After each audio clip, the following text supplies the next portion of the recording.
The situation sucks. You can't get anything for new. For new? Unless you spend a lot, which we think is stupid. That's why we went ahead and took the advice that people have been asking me now forever. Jay, do a video about old hardware because you can still buy some of that stuff. So that's why we have an 8-year-old platform with a 7-year-old graphics card, and we're gonna see how well it actually performed today. The all-new 5000D mid-tower airflow case from Corsair features an optimized front panel for maximum ventilation, while the integrated cable management and tempered glass side panel means you can show off more of your components and not your cable mess. To see the full list of specs and to learn more about the 5000D's flexible fan mounting options perfect for both air cooling and water cooling enthusiasts, follow the sponsored link in the description below. All right, let's talk about the platform here. Like I said, the platform is 8 years old. It's going to be going on 9 years old pretty soon. Now, here's the thing. Things have started moving along pretty quickly in terms of like core count scaling just took off, and now you've got amazing amounts of cores sitting on your mainstream CPUs. VRAM inside of graphics cards has really taken off. You can get 16 gigs of VRAM in AMD cards, or up to 24 gigs in an NVIDIA card with the 3090. This is a Z97. This is a 4770K, albeit not the highest CPU you could have put in there because the Devil's Canyon 4790K came out after that, which was essentially a bin 4770K, slight difference in the architecture though. I've got on here a Be Quiet air cooler, which is way better than any cooler we would have had back in the era because of vapor chambers and stuff being very prevalent, direct contact copper tubes. But this CPU was notoriously hot, extremely hot. But we got 16 gigabytes of HyperX DDR3. Here, yes, DDR3, so you can see it is an older platform as we start talking about that. And I've got sitting on here a card that's part of my collection. Yeah, Jay's such first rule. You've got collections of graphics cards. I collect Kingpin cards, and this is one of my Kingpin cards. This is an EVGA GTX 980 classified Kingpin. That's before the Kingpin had its own designation as a separate tiered card. It was a Kingpin edition classified card. So that was before they got rid of the classified but came out with the Kingpin. But it only has 4 gigabytes of VRAM. There's more to systems than just core counts and megahertz. There's the architecture changes. Obviously this is DDR3, not DDR4, so it's running much slower RAM. In fact, I've not even gone in and done XMP profile or anything on it, so it's probably only running at like 1333. Haven't even checked, I should probably do that. But anyway, moving on, the CPU is a 22 nanometer CPU. The funny thing is the very next generations when we went down to 14, and we're still on 14 when it comes to Intel, that tells you how long it's been and why we make fun of saying 14 plus. But 4 gigabytes of VRAM, much slower VRAM than what we're used to now. It's GDDR5, and it didn't have G6X or any of the error correcting memory and stuff like we see today, but it's only got 4 gigabytes of it. The core clock is extremely slow versus today's cards. Today's cards will hit 2000 without even trying. This one crashes at 1610. It runs at just over 1200 megahertz out of the box base clock, 13 something boost, it'll go up to 1410. We pushed it to 1400 or 1574 megahertz. Because if you're using old hardware and it's still running, you've got adequate cooling and you're not overclocking it, you really should think about it. Because when we talk about modern titles now, you really are starting to push the limits of hardware that's this old. So that's why I took a few pieces of advice and quite a few emails and tweets and stuff of people saying, Jay, do a video about older hardware. Because here's the thing, when I do these giveaways and stuff, like we just did our 3080 and 2080 giveaway, by the way. Congratulations to Michael V in Pennsylvania and Ryan I of the United Kingdom for winning those cards. They're on their way. So guys, stay tuned for our next giveaway. We'll be doing one soon. But the reason why I mention that is when I do these giveaways, and people like to always say, feel bad for me, I have a such and such. I can't tell you how many people are like, feel bad for me, I'm still on a 980. Do you know how many people would love to have your 980? Do you know how many people would love to have a graphics card, period? Sorry, but if you're on a 980, you're not exactly poor people and you're not exactly suffering, so stop pretending like you are. However, when it comes to scalping and graphics card prices and such, the 900 series is pretty much unscathed by it. The 10 series is a little bit affected by it. You start looking at like 1080 Ti's and stuff like that, they'll still go for like 500 bucks a piece or more. However, the 980 non-Ti right now, looking at eBay, we got a GTX 980 WindForce 3X OC, that's the triple fan, $113.50. We've got a $166 version of the same card, $190 version of the Founders Edition, $107.50 For the MSI Gaming 4G, $200 for the GeForce 980 Ti ACX, that's a Ti version, which has 2 more gigs of VRAM. 980 Ti classified, which is higher than this, obviously, $276. So now we're gonna see whether or not that's even worth considering, because if you can't play games on it, then who cares? So we got 3 games we're gonna kind of try right here. We've got kind of a small, medium, and large. For your esports, doesn't need a whole lot of processing or graphics power. We're gonna do some Rocket League. When it comes to your mid-range, we're gonna be looking at, I guess we'll call Doom Eternal the mid-range, because the Vulkan API and id Software just being so good at optimizing their engine, that's one that fools you into thinking you're getting some crazy high-end graphics out of some crazy hardware, but it will run really good on mid-range stuff or even old stuff like this. And then we're gonna also take a look at Dirt Rally 2, which is a much more demanding title. So we need to see how, and especially when it comes to CPUs, we need to see how this 8 and 7-year-old product performs today. Okay, so let's talk about this. The weird thing is some of these games have cloud saves. And some of the bugs we might see right now are settings that are trying to apply from other, yeah, see that just crashed entirely. What I wanna mention is a lot of titles today will cloud save settings as well. And when you go from modern stuff suddenly to not having hardware that can meet those requirements and you start demanding too much VRAM or et cetera from your graphics card, things like this are gonna happen. So we might end up seeing some weird bugs. So I'm gonna try and differentiate what is just some sort of a weird bug because of the cloud save versus you know, the actual hardware limitations themselves. And there are some stuff we can talk about in the settings. All right, so some of the settings you wanna consider, this title doesn't tell you how much VRAM it's using, but VRAM on an old graphics card like this is going to be the #1 thing you need to keep in mind. You don't want to exceed it, the 4 gigabytes on this, which is, I could have swore it had more than that, but yeah, 4 gigabytes, okay. So this is already putting everything basically at high and whatnot, but that's fine. I have not played Rocket League in forever, so don't judge me, or go ahead and judge me, I don't really care. 250 FPS locked. Oh God, his view is so weird. Boing. It's that stop right there, look at that. I'm playing on Nick's account right now. I don't wanna mess mine up. These red numbers, right? These are, yeah, so these are some crazy spikes in latency there. Not latency, but frame pacing and stuff. So there are some issues there. My only issue with the game right now is me.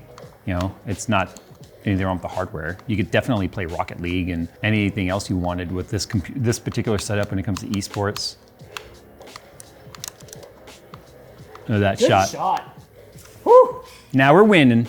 Well, I guess if there was proof that you know, you can still play and have a good time on old hardware. Oh, dude, the Rocket League curse. I know, right? Open net's hardest shot. So FPS was locked at 250. Some of the frame pacing was a little bit off and there was a lot of, so you would see a major dip in FPS and a major spike in frame pacing. That on a game like this could actually cause you to have some issues. If you've never played it though, because you're trying to build your computer and get it up and running, you won't necessarily know the difference. But if you're sitting there with the new stuff and you're waiting on a graphics card, 980 and Rocket League can clearly get the job done. Let's go ahead and take a look at Doom Eternal. The nice thing, I love id Software simply because of the fact that they just, when Vulkan came out, they were like, yes, we are doubling down on Vulkan. We are going to utilize the API because it's amazing in terms of headroom or overhead. The other thing we had forgot to mention when I was going through the system specs, Windows 7 and Windows 8.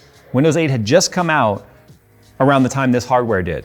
Since then, Windows 8.1 became a thing, and then Windows 10 and all of the updates on Windows 10. Windows 10 was designed to be lightweight, and I think that sort of changed over the years because it was designed to be more of a tablet OS, and now they do have a very heavy desktop version of it.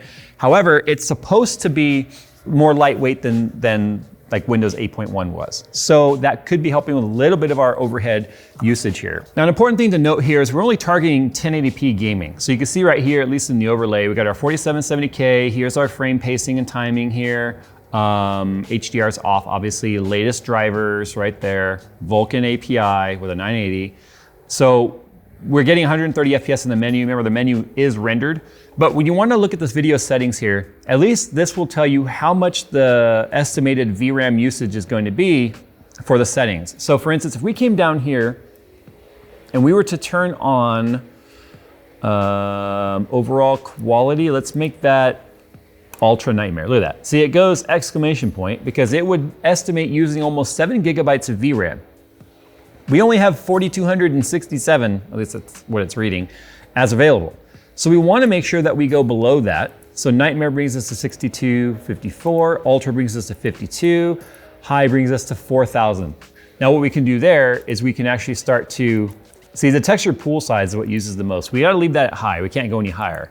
However, shadow quality, we'll go back to high on that. Some of this other stuff we can move up without affecting the VRAM usage. It doesn't mean it's not gonna impact performance, but it's not gonna impact the amount of VRAM we have available. So we're just about where we can leave it and not have ourselves have any sort of a stuttering mess. Because here's what's gonna happen. If we exceed the VRAM, it's not gonna crash. What's gonna happen is the RAM pool is gonna start pulling from system memory. That is a much, much, much slower interface, especially on DDR3, than just keeping the VRAM usage underneath what our native VRAM is on on board of our graphics card. First things first, it is very smooth. It's extremely smooth, as expected. What I'm gonna be looking for here are any sort of stutters where we might be exceeding. See how we're going red right there? Look at that. See that? Now what went red was our CPU, not our GPU. Our GPU stayed green, our CPU went red. So if we look at the system requirements here, the minimum system requirements just say Intel Core i5 3.3 or AMD Ryzen 3 3.1. They don't say which family, which generation or anything, and that's stupid because the Core i5 has been around for a lot longer than this CPU even. Now if we look at recommended, it recommends a Core i7 6700K, which this is 2 generations older than, or Ryzen 7 1800X, which is, this is just as older than. 8 gigabytes of system memory, we got 16 gigs, so we're good there. And then it's recommending an RTX 2060 or a GTX 1080 or a Vega 56 or higher. So we're under specs all around. Not on the minimum, but if you want nightmare mode, now it's like 9900K, 16 gigs of VRAM, or 16 gigs of RAM, and a 2080 Ti or higher. So we're on ultra in a lot of these settings. So I think we're in between where we should be, and I think we're pushing it a little bit farther than we should. Yeah, it's not turning red in the middle of a fight, which is awesome. Yeah, the CPU seems to be doing all right, actually. I feel like maybe they're being a little reserved or conservative. Yeah. Oh, see that stutter right there. Look at that. The GPU stuttered. Look at that, everything's red out here. Oh, weird. Why is the FPS so low right here? It's because of the distance drawn? Huh, you're right. Now look, as I come closer over here and it starts blocking that stuff, look at the FPS. Then it shoots back up. Yeah, see, out here, things are a little bit more, I don't want to say troublesome, but it's feeling it a little more out here, obviously. Okay, so Doom Eternal clearly is able to run just fine on this hardware, still at high settings at 1080p, not bad. Let's go ahead now and take a look at Dirt Rally 2. 2.0, because this one here, believe it or not, is going to be a bit more CPU intensive than I think GPU intensive. Wait, what? Okie dokie. I mean, it's not a ZL1, but still, okie dokie. Whatever they say. All right, so 192 FPS. I don't think anyone can complain about that. So look at that FPS. That FPS is doing great. Whoa, there we go. I've been in here. I've been in here. This right here is where we had to do they set up the circle cones. We had to do like big circles. But I'm really sucking at it right now. I mean, this is a bit more power than I think you would typically run. Okay, now we're on Ultra. Oh, too much. Dude, that dirt looks so good. It can't be a game called Dirt and have the dirt look bad. I like how it's truly causing ruts in the ground. Oof. Oh. Can't imagine doing that in an actual Camaro. Dang, am I about to buy Dirt too?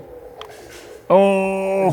I mean, it's consistent though. You know what's funny is the 80 FPS doesn't feel any worse than it doesn't feel worse than the 160 did. Like, it feels the same to me. Is there damage?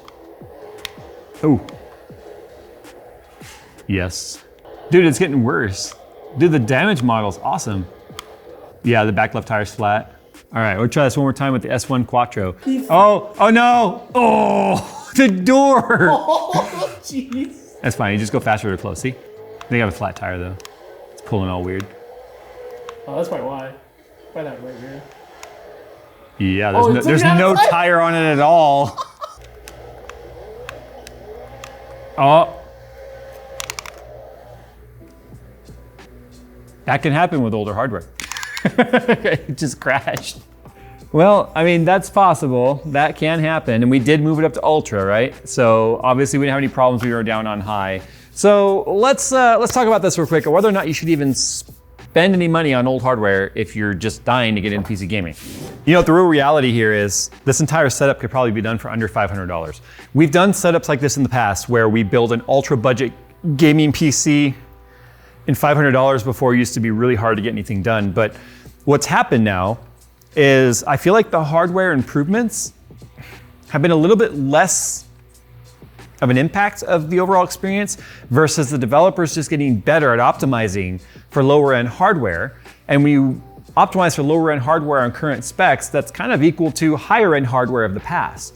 Think about it. I mean, if we could buy the graphics card for $200, then you could probably get a 4770K with motherboard combo for another 100 to 125 bucks. Looking at Craigslist with, you know, when we were doing stuff like that for like Scrapyard Wars and whatnot. There's nothing else on here with the exception of a Be Quiet cooler. I would recommend getting that cheap Amazon one we showed in the past. You don't need a crazy power supply. This is only a 177 watt GPU when it's overclocked. Yeah, it's a 160 watt GPU normally. It's 177 watts being pulled in real time with the overclock. And then we've got our Samsung SSD right here. So sure, we do have an M.2 drive sitting in here with our games on it because we pulled it off another computer. However, you can get a cheap SSD and have this whole setup for about $500. The problem is when it's something this old, you have a hard time knowing what kind of abuse it's been through. So I really wouldn't recommend going out and buying old beat up graphics cards like this or old graphics cards like this unless you trust the source that it's coming from. We've done a whole video about how to buy used hardware, and I'll put a link to that or have it pop out right here or link down below if I can remember, because there's things you need to consider when it comes to trusting the seller on whether or not you're gonna get screwed or whether or not you just have something that's lightly used. For instance, this 980 has been sitting in the box ever since I did the review. And it hasn't been used because not long after the 980, the 980 Ti came out and that became the latest and greatest, and that's what we talked about, and then this just sort of sat in the box.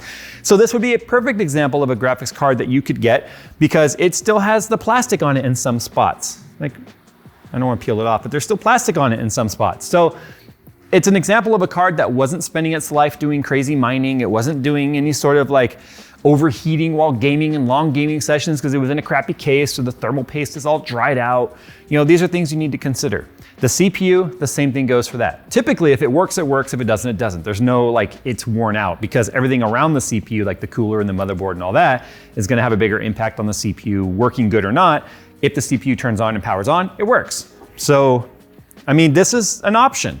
If you're like, yo, things just suck right now and we can't get any sort of hardware to finish your systems and you're sitting, I've seen, I don't know how many pictures of towers that are completely assembled minus the GPU. Maybe consider going to eBay or some sort of local Craigslist and finding a graphics card you can trust around the 980, 980 Ti era, or 1070 is also an equivalent to that. And then be up and running, and you can see right here, actually enjoying playing some games. I'll be honest, I forgot I was even playing on old hardware because I was more concerned with like trying to make the stupid turns at Dirtfish that I suck at than going, oh, I'm on a 980, it's just not any fun, you know, which is totally, you know, far from the truth. Anyway, there you go. We've been asked to make a video about older hardware and how it still stacks up. Granted, this is not all the modern AAA titles, but at least they're titles that you can play if you're still sitting there where the void of where a graphics card should be. So there you go, guys. Sound off down below if you're still using old hardware and how it's performing for you and what the hardest game it is for your hardware to run. So if you've got a system that's older, put on there what your specs are and what game you're like. This game is making me have to upgrade. What is it so people can kind of know? And if you're one of those guys that's like, I have a 980, feel bad for me. No, I don't feel bad for you. This is awesome. I feel bad for that attitude.